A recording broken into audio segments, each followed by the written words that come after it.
my own people. Yeah. They're like, what are you doing making sushi? Aren't you black, right? Blacknese. Yeah. And then they all ask me, if I'm like mixed with Asian. Yeah. Because they're trying to just figure out that there has to be some reason why you decided to do this.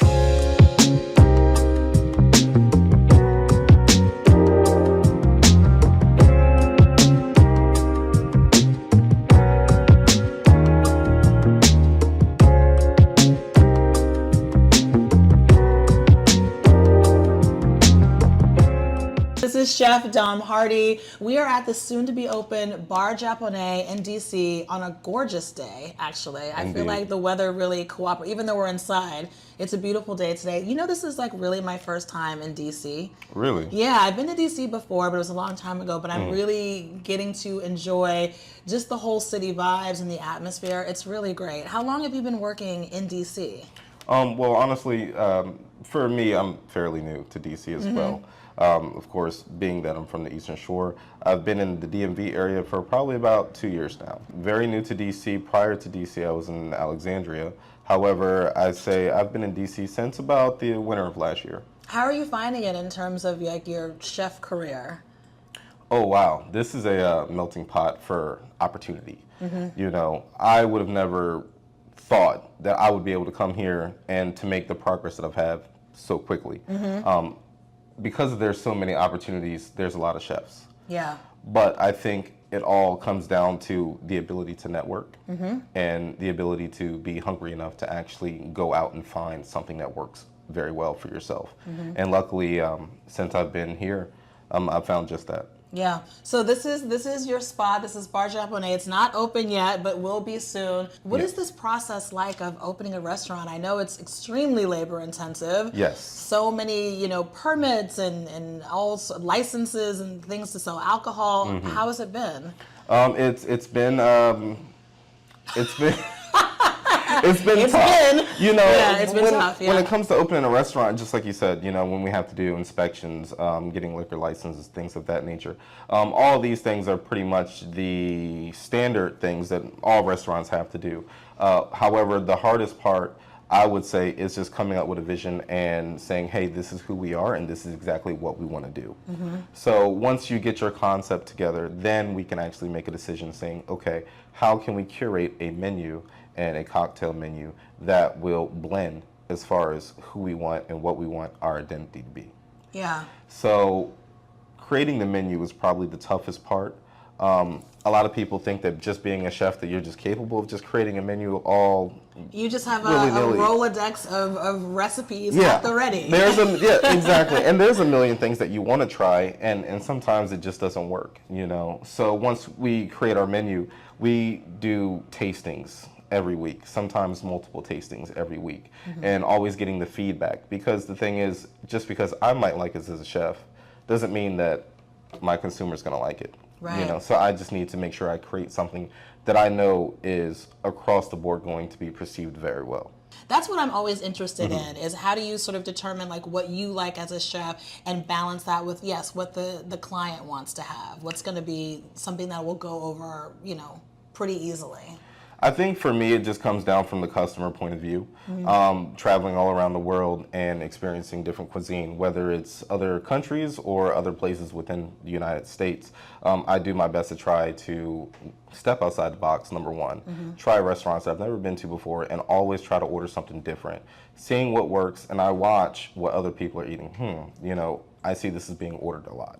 Someone tells me this is going to be very good, it's going to be something that's going to work well for everybody. But when I go to restaurants, sometimes I think to myself, what would I have done differently, or what would I like to see that would make me want to come back and spend my money? Yeah. And then I just take that idea, and then that's how I formulate what it is I'm going to put on the menu. I think about when you say going at a restaurant and like, what would I do differently? I feel like, is that way for chefs a lot, do you think? Because I feel like people who are writers or directors will watch movies or TV and be like, oh, I would have lit that differently. Like, oh, I would have chosen a different shot. Like, in a way, you can't necessarily fully like immerse yourself in the experience because you're thinking about the things that you would change. Yeah, that part is always difficult, even just being a friend. Because no one wants to go out and eat with you because they're next thing they're like, oh Dom, oh you said you could do it better, or oh Dom, you always say you don't like this, or oh Dom, you always said you could do this better. And I think that's what it's about, though. That's how you kind of train your mind. And of course sometimes it could be a little tedious and sometimes annoying with the people around you. It's just that's how creative minds are. I don't feel like there's a time where we're never not trying to think of something, whether it's content or a recipe, or anything. Our wheels are always turning, and I think that because that's who I've always been, even before I became a chef, always being so analytical of things, it just made things a little bit easier as far as the creative aspect of it. Are you the kind of person that wants to order for the table? Like you kind of feel like, you know what, I think I have a good handle on what we should have here. I'm not even a chef, and I want to do that, and I hold myself back because what I like isn't going to be necessarily what other people like, but I'm always like, but it's sort of based on what I want, not necessarily what they want. I just want them to order it just so I could try it. That's it. Because so I think you should get this. Everything. Absolutely. I want to try everything. So I'm like, oh, I was thinking about the salmon, but if you want the steak, maybe you should get that. But some people don't like to share food, which I feel like, who doesn't like to share food? Right, and that's the thing about restaurants. You? That's the cool thing. You bring people together. We can all try each other's food. I like to give people the freedom to order what they want. Sure. But then as soon as they're about to make an order, I'm like, maybe you should silently. Like, are you sure you really want it? Like, what do you think? Something else might be a little bit better. You're like, okay. I mean, if you insist. So tell us about Bar Japonais. What is the concept here? So Bar Japonais is a concept of more so izakaya. So izakaya. So izakaya is a bar in Japan where they just have small plates, really good bar food. We're not looking to be extremely fancy. However, the decor is very nice. I think this is a very beautiful space. But as far as creating Bar Japonais, we wanted to do something very simple yet something very different. A lot of places around here are izakayas, but they do more so a lot of sushi, a lot of sashimi. We wanted to more so focus on that street aspect where we have all the skewers, things that are really traditional to the Japanese culture, as well as other dishes that are more so composed dishes, like something like an okonomiyaki. It's a very savory pancake dish that's been around for centuries, in Japan. And when we go about trying to piece everything together, that is what kind of molded this idea. Well, number one, we have a sister restaurant, and they focus more so on the Chinese aspect. So with the Japanese aspect, we're taking some concepts or ideas, and then we're trying to convert that to more so the Japanese style. So would you say that Japanese cuisine is like your specialty? Because when I first knew you, you were doing sushi at Valerian Spa, right? Yes. And so that was what I was so fascinated with, was like your sushi abilities, and everything that you were creating that were on your Instagram looked so good. I love sushi. Sushi is one of those things I could eat every day. But would you say, obviously when you're trained as a chef, you're trained to make all sorts of things, but it does seem to feel like Japanese cuisine is perhaps more your passion. It's my heart. That's your heart. It's my heart. Tell me about how it became your heart. Well, I think it's kind of a long story, but to make things a little shorter, it all really just stemmed from being raised by a single father. My dad raised me alone by himself, and he used to tell me stories about when he traveled when he was in the military. He used to tell me stories about Okinawa and in Japan, where he spent many years. And honestly, being my biggest role model, I just wanted to be just like my dad. Yeah. So he said, I'm going into the Marines. So I said, I'm going to go into the Marines. So then he said, why don't you just do something cool, like go to the Air Force and work on fighter jets? So okay. I ended up going to the Air Force and working on fighter jets. I mean, to be fair, that sounds very cool. Right. I mean, it was pretty cool. And it gave me the opportunity to go to Japan. Right. And, spending so many years in Japan and living out in town, and having all my newfound friends, I've learned to just immerse myself in the culture. Do you speak Japanese? I used to speak Japanese. It's kind of like if you really don't use it, you're gonna lose it. So there's a few phrases that I kind of stick to that I still would probably say in Japanese. However, being immersed in that culture and eating sushi every day, trying all types of exotic foods, you know, is what really stemmed me to just go into the sushi aspect. Yeah. You know, I like to keep it very simple with sushi. I don't like to westernize it up. You know, I wanted to ask how you felt about that because, you know, Yeah. I know in Japan, not that I've been, that's like a dream trip for me, but, you know, they're purists. They're not, you're not going to go to Japan and Yeah. get like, you know, a Philly cream cheese Yeah. stuffed roll with like all this sauce and all like the, you know, crazy shit that we have here in the States, which I feel like has its place, you know, Yeah. that like just overly stuffed roll with like 5 different fish and all the things on it. But you like to keep it pretty pure. You would Yeah. say that you're a sushi purist. Yes, honestly. I think what it is here in America, we have a tendency not to actually, I don't think we like sushi as much as we say we do. I think Hot take. I think we like yum yum sauce. I think we like eel sauce and spicy Yeah. mayo. Oh, You know, yeah, I that's think- true. I I think do we love were- a spicy mayo. We all we're chasing the sauce. We're chasing the sauce. Oh my God. with, So the sushi is like a vessel for the sauce? it's just a vessel for the sauce. I mean, You know, you make sushi I don't know if and you're wrong. listen, Yeah. I can count how many times where I could give somebody a very delicious roll as it is, and the first thing they want to know if I have spicy mayo Yeah. and if I have eel sauce. Yep. You know, and it's cool. You know, everybody Again, they're gonna like what they silently want to like. judging you. Yeah. But I will give you your super sweet eel sauce. Is eel sauce something that's really used in Japan? Yeah, all the time. Yeah. Yeah. Some people kind of refer to eel sauce as sweet soy. So right. some people won't even say it's eel sauce. Some people will say it's sweet soy. It's a lot of their sauces are very similar, whether it's fish sauce, sugar, soy sauce. You know, soy sauce being the base of the majority of their sauces. Yeah. You know, mixing it with sugar or you mix something with a little bit of bonito will give you a completely different flavor. But they do use eel sauce a little bit, more so just typically on eel or, you know. Right. It's or- reserved for yeah. the eel sushi. I was taught that if it's fried or if it's eel, then you should probably use eel sauce. But I just try not to use too much. Right. You know. So tell me about your sushi training. So you went to Japan Yeah. through the military, fell in love with the cuisine over there, and so what led you to want to, you know, lean into learning how to prepare sushi and Japanese food in general? I think it just really stemmed from opportunity. I'm classically trained in culinary arts. Yeah. And just like any normal day at school, someone approached me, my teacher approached me and said, hey, you know, there's a guy who's looking for an apprentice. And because I know how much you love the culture, I think you're going to be a really good candidate.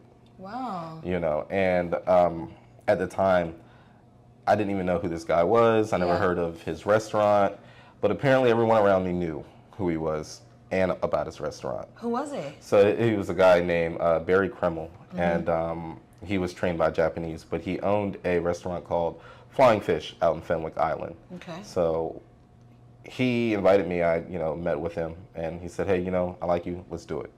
You know, I told people about it, my peers, and they're like, "Oh my God, you're going to be working there," and I didn't know how big it was, but apparently for that area, it was best sushi restaurant for, I believe, 7 years in a row for that entire area. Wow. So he hired 2 apprentices, me and another individual, and 5 days later, it was just me. Yeah. So. Oh, they all got the. Yeah, You stayed. well, they didn't get the cut. They quit. Really? Yeah. Why? Was it too hard? Well, the thing is, a lot of people don't know what it takes to be a sushi chef. Okay. Now, don't get me wrong, a lot of things have changed with the culture and things of that nature. However, some people still kind of stay true to the culture of training. You know, I'm making just rice for months and months and months. And then okay. that's step 1. Until know. you get it perfect. Exactly, and then you I have see. to do it again. Yeah. And then you learn something else, you'll do the same thing again for months and months. So it's just this repetitiveness, and some people can't deal with the repetitiveness. Right. But thankfully, you know, I think the military kind of helped give me that discipline to, you know, kind of push through. That makes sense. Yeah, it wasn't fun. it wasn't fun. It was like, hey, this Yeah. is the hazing, you know, it's the Yeah. hazing, and cleaning up after everybody. Typically that's the process. Whether you use it or not, you're cleaning everybody's knives, you're breaking down their bars, you're putting away everything. Everybody else is gone. Then you're locking up. You're the last one there. I see. So, but I think that repetition and that that constant repetitiveness of doing everything is just kind of what made me a little bit better than what I am. Made me better now than when I first started. But as far as learning Japanese food, I just think it just came second nature. First, I started with sushi, and then I said, well, what else can I do? How can I make my catalog more, larger? So that's just when I just started experimenting, with other foods. Yeah. And honestly, Chef Lucas is a colleague of mine. He helped me out a lot because he has a tons of experience working in Japanese restaurants. So by taking me under his wing, I've learned a lot in a very short amount of time. So I think that is what more so pushed me into the Japanese cuisine. Everything else is nice. French cuisine is nice, Italian is nice, barbecue, American cuisine, which I don't really know what American cuisine is. I know, right? I think it's an amalgam of all the different ethnicities and cultures that all came to this country. Yeah, it's like, well, what is American? Barbecues, in my opinion, is like that's about as American as it gets, and comfort food. Yep. Soul food to me is American. 100%. Yeah. So I like to do that more so in my free time. It's so weird when my kids ask me for sushi and they say, I've never had your sushi. Right. Have you not made, and have you made sushi for your kids then? Have you brought a fish home and cut it up and done the whole thing? I finally just started making sushi for my kids. Oh my God. Maybe about 2 months ago. First of all, I would love to experience that. The next time I come to this area, we're having some sushi. Oh, absolutely. But secondly, my daughter, who's 7, she's just started to get into sushi. She loves salmon sushi. And we're learning how to use the chopsticks. So you teaching them how to use the chopsticks. They have the little thing on them to help them with it. It's so cute. The little cheaters. The little cheaters on those there. Are great. It's so cute. So did they like watching the process? Because I also find the process of making it so beautiful in a way. There is an art to it. There's an art to all all cuisines, but something about the very particulars of making sushi and just the sizing of it, because I feel like probably inherently the size already. You don't have to. Did you have to learn how to measure it, or were you sort of eyeballing the fish and the rice and sort of that ratio? Yeah, I think it's at first you see it, and as you're making it, you fail, 100,000 times. Yeah. I don't know how many sushi rolls I've made in my life, but I can imagine it is a lot. Yeah. However, I can make a roll and I'm like, oh wow, I messed this one up. I make another roll, oh wow, I messed this one up. And next thing you know, and that's the importance of that repetition. Right. Now I can say, I know exactly how many pieces or what size it is that I need to make, a sushi roll. So I think that helps a lot, and that kind of helps with your time and your speed. If you constantly have to remake, 1 roll, 2 rolls, 3 rolls, next thing you know, you could be 30 minutes behind. Yeah. Because especially the cut rolls, every size has to be the exact same size. Yeah. It is very exacting. It is very precise, much like things in the military have to be. I'll see, it's all coming together for me now. Now I'm getting it. It's all that perfectionist, Yes. I remember making a sushi roll, and I thought that I made the best sushi roll I've ever made, and I was so proud of it. I showed it to my sensei, and he took my sushi roll and he just threw it down the cutting board. That made me cry. And it came apart. The fish fell out, and he looked at me and he said, "You thought that was good?" He was like, "That was the worst sushi roll I've ever seen." Oh my God! And I'm not gonna lie, I was like, my feelings are a little hurt. Yeah. But then it just pushed me. I'm like, wow, how can I just make it better? Wow. And I don't know, it just felt second nature. But like you said, it's an art. Yeah. And I think that's what I like more so about it. I feel like I'm kind of like sculpting something, because I'm literally using just my hands. I'm not. Well, I mean, now, of course, there's other techniques where you use heat, blow torches, anything of that nature. But just making it over and over, I just feel like I'm literally sculpting something the exact way I want it. So when you were making primarily sushi before you transitioned into this space, what kind of creative license do you allow yourself coming from such a purist, training aspect of it? Because as we were saying earlier, you want to give the people what they want, and they are used to yum yum, and they're used to spicy mayo. So how are you able to sort of craft that while, keeping it as pure as possible? That comes with trying to remain humble.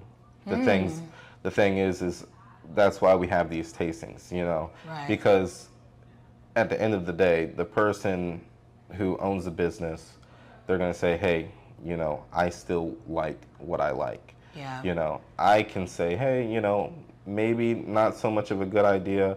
However, I can see the reason behind it. So then that's when I just say, okay, well, let's just try it, a different way, but I put my spin on it by still adding more so fresher ingredients, or like gluten-free ingredients, and just techniques, whether I'm using fresh garlic or fresh ginger, whether I'm simmering for hours or not when I make my sauces. So I think the trick for this particular aspect came in with the way we do some of our sauces. It's not a bunch of eel sauce. However, it's something more savory, something more umami, like a garlic or black garlic suyu. I'd rather use black garlic than garlic, depending on the type of flavor profile that I'm trying to get out of, And then once I do that, I can plate something to where it looks very close to something someone in the West would like, but it still remains to have all those savory flavors that are just traditionally Japanese. Yeah. When you talked about being humble, that really stuck out for me, because I think it is very easy as a creative, knowing that people are coming to you to experience what you have to offer, to sort of get in your ego a little bit and just be like, well, I'm going to just, make the things, and you're going to eat it and you're going to love it, because that's, I am the creative, I am the, I am the chef. So I think that's such an important aspect to highlight, is there has to be a level of humility when you're working with the general public, because you do have to please them. You do want them to come back. Yeah, you have to check your ego at the door. Yeah. There's plenty of times where I could make somebody something that is on the menu, they might not like it. So the majority of the time, me being a sushi chef, with a lot of places you go to, I'm not saying like the Michelin star restaurants or anything like that, but there are a lot of sushi places. This country is saturated with sushi right now. Yeah. But a lot of people go to restaurants and they ask for sushi, and then their sushi just comes out on a plate. They don't see the sushi chef. Right. They don't see him making it or her making it directly in front of them. So at my sushi bar, what I did was, you can see everything that I'm doing. I love that. Because it is a show, and I'm here to communicate with you. But there's things that people don't like that's on the menu, and that's perfectly fine. And then that's where we just can sit down and have a conversation. Well, what do you like? I can make something that you will like and that you will love. And if you don't believe me, give me a chance. If not, hey, it's on the house. I've probably converted at least 200 people to eat sushi. Really? For the first time. I love that.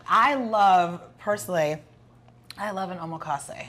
Like, I love just, you make what you make and Hand let me it to experience. me. There we go. Love that, because it's a great opportunity to try something new. Yeah. And not just have like a spicy tuna roll or whatever, and so the same thing that you get over and over again.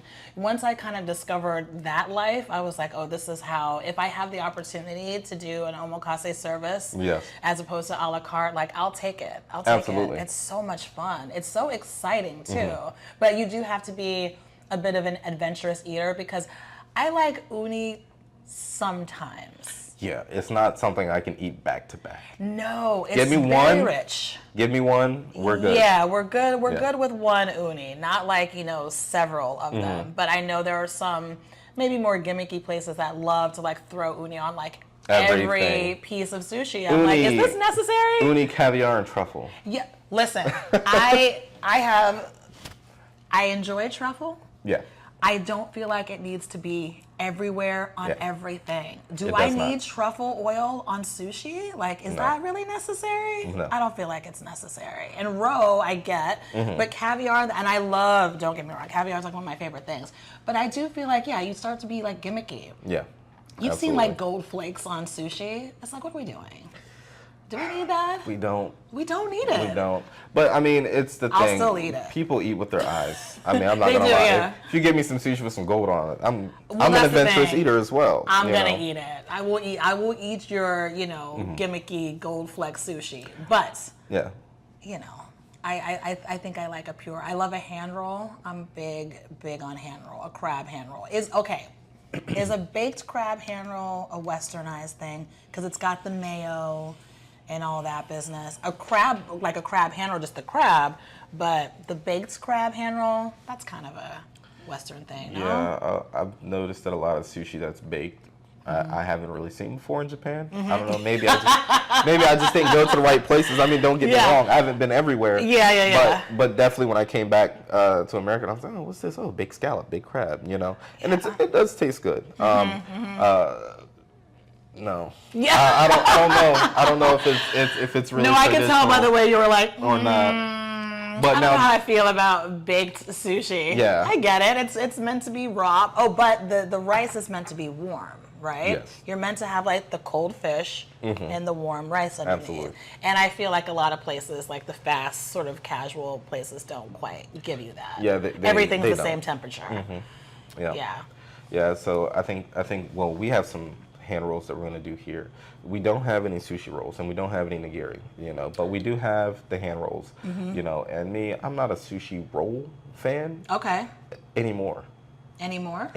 And like I said, it's I think the culture kind of ruined it for me.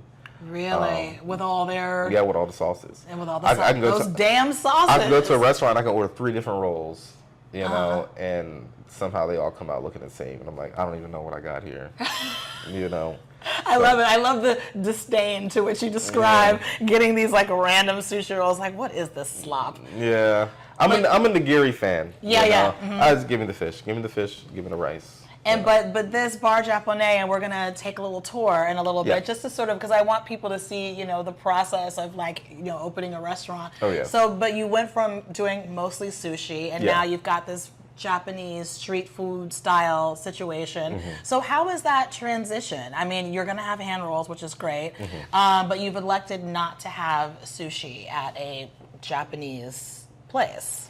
Yeah, and like I said, I think DC is already saturated enough with sushi. I mean, you can go in either direction, and I'm sure you'll hit some sushi. Yeah. So I didn't want that to be the focus. The skewers are definitely the focus. But we do have sashimi. We do have the hand rolls. Also, I think it would affect me as far as my creative process. Yeah. Number one, hiring a sushi chef. Yes. Or a sushi roller. There's 2 big differences between the 2. Oh. One is more so like it's like the worker bee. Right. They just pump out the product. Yeah. But then there's one who has to prepare the product before it could go to this final stage of putting it all together and creating it. Right. So I think that's the thing about being a sushi chef, picking the right fish, sourcing, breaking down everything, proper storage, things of that nature, and how to tell what good quality fish is. Yeah. A lot of people, I feel like out here, all use pretty much the same purveyors. If everyone's going to get their fish from the same place, what are you really doing to make a difference? What's going to stand us apart from somebody else? And like I said, that's the sushi game.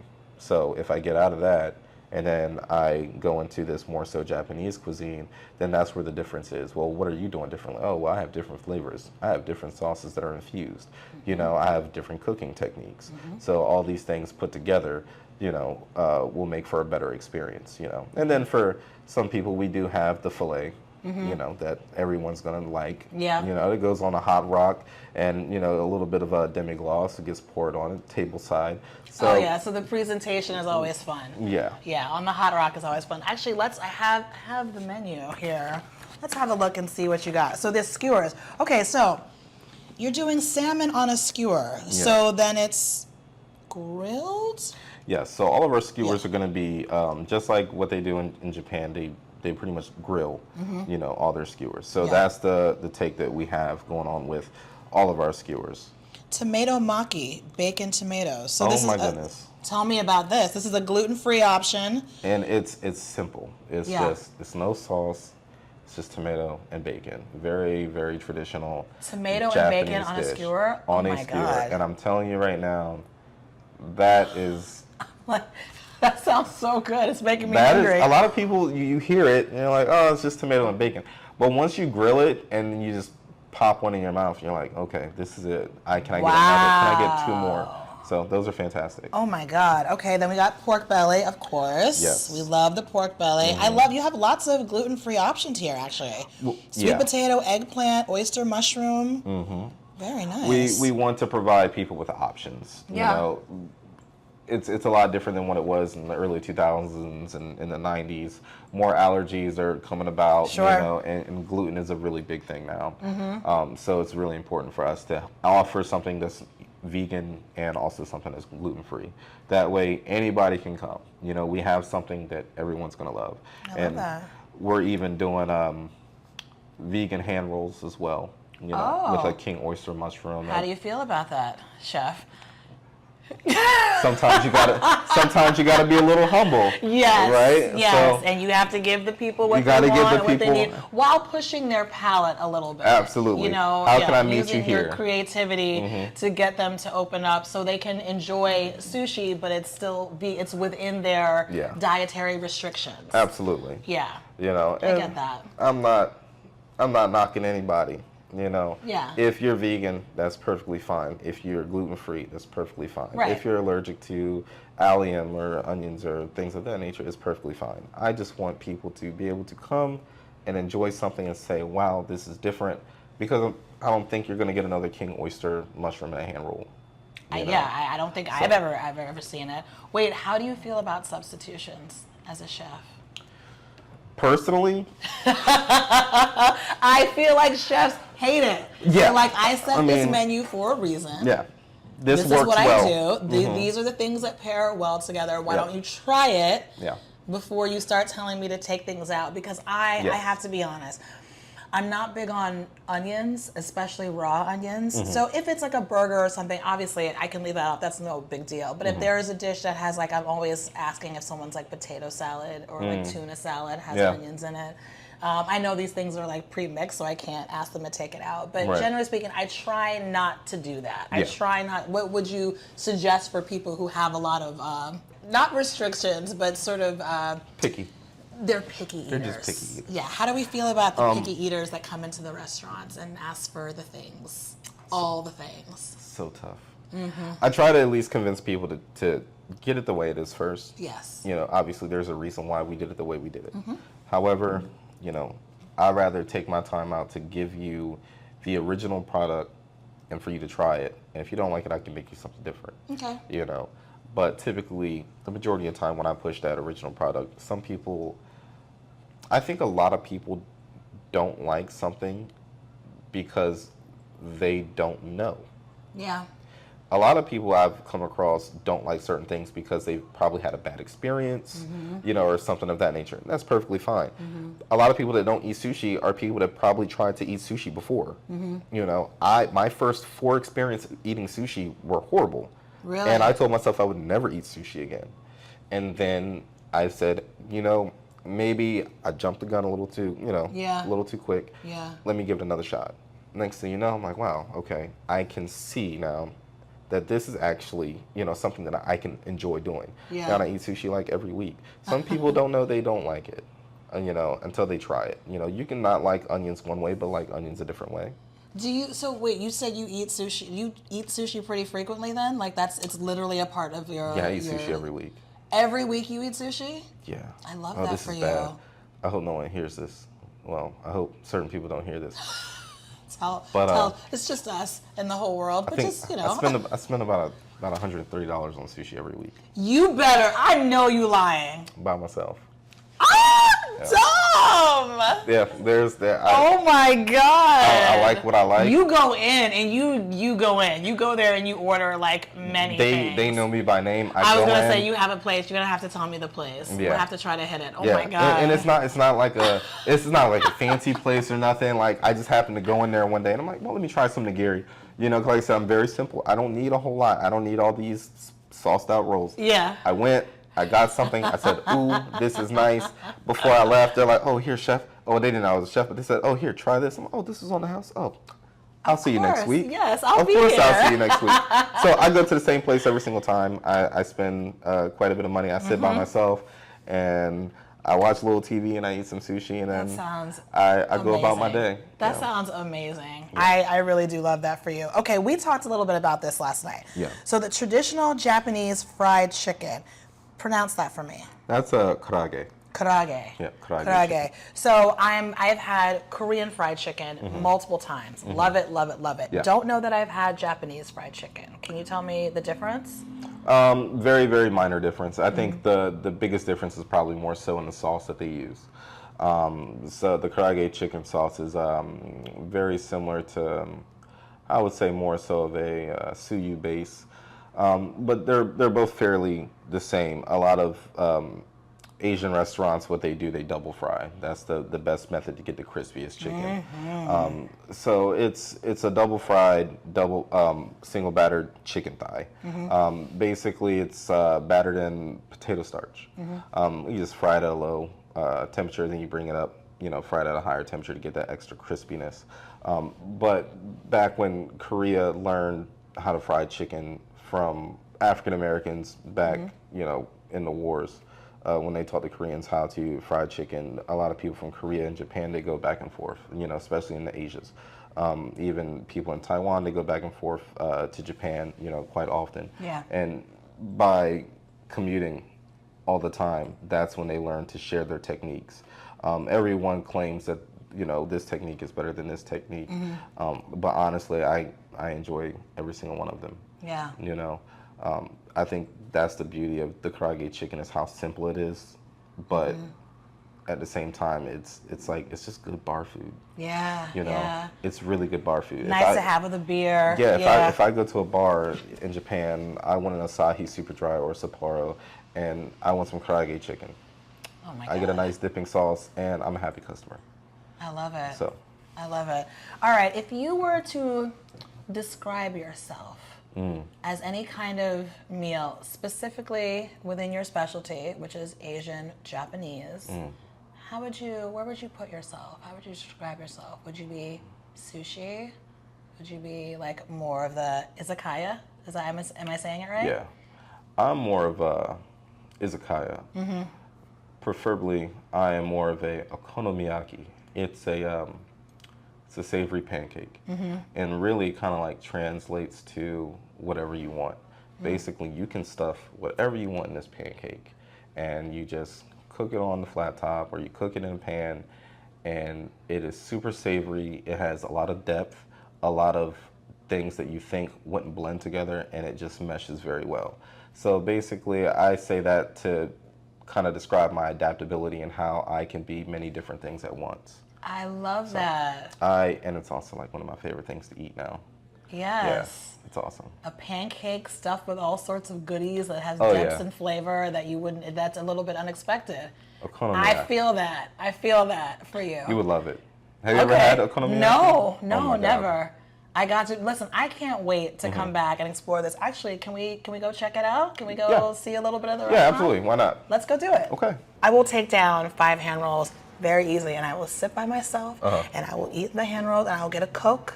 They give it to you in a can with a glass of ice, and it's everything to me. Yeah. It just resets everything, and I'm in a much better mood. Right. This is self-care. Yeah. This is self-care. I look at getting sushi by myself the same way I would look at going to a spa and getting a manicure or That's a pedicure. Literally how I feel. Right, I'm just like, this is my sort of culinary spa experience. There you go. But I do love to have sushi with others, but there's something about by yourself that it's just like, it's elite. It's That's elite. good. Yeah. That's the funny thing. That's also big in our culture. A lot of people don't realize that it's perfectly fine to go somewhere and sit down by yourself and eat.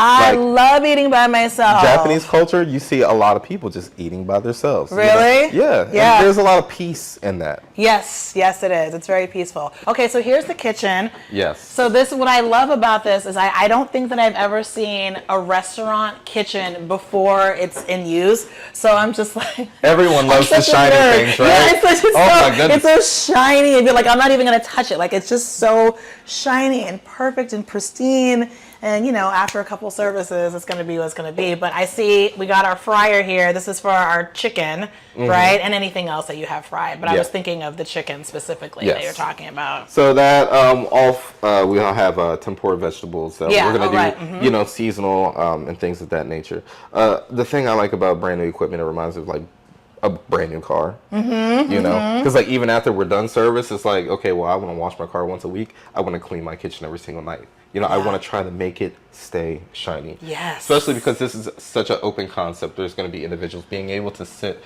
all around the, you know, the kitchen. So kind of more so like a chef's table aspect. Yeah, I like that too. I mean, do you feel like it adds to the pressure to have it so open, to have like everything that everyone is doing so exposed? Like, does it add an element of pressure? It does add an element of pressure, but it also adds an element of extreme accountability. Right? Yeah. See, because there's been plenty of times where people might go somewhere and they're seeing how some people might handle their food, and it might be a little off-putting. I think this is the best way to be held accountable, knowing that there's going to be someone that's going to be able to see what you're doing. You know, so let's do the right thing, even when they're not looking. Let's have that integrity. You know, let's do the right thing, even when no one's around. And I think that pressure is going to be good for them, and it's going to. I think it helps mold people in general. When I first started making sushi, that was my hardest part, because I knew that I was performing in front of people. They could literally see everything I'm doing, you know, and that made me nervous. But then you get used to it, and you'll be able to talk to people, have conversation while still multitasking, getting your job done right, and then they'll be able to appreciate their dish more because they see everything that goes into actually making it.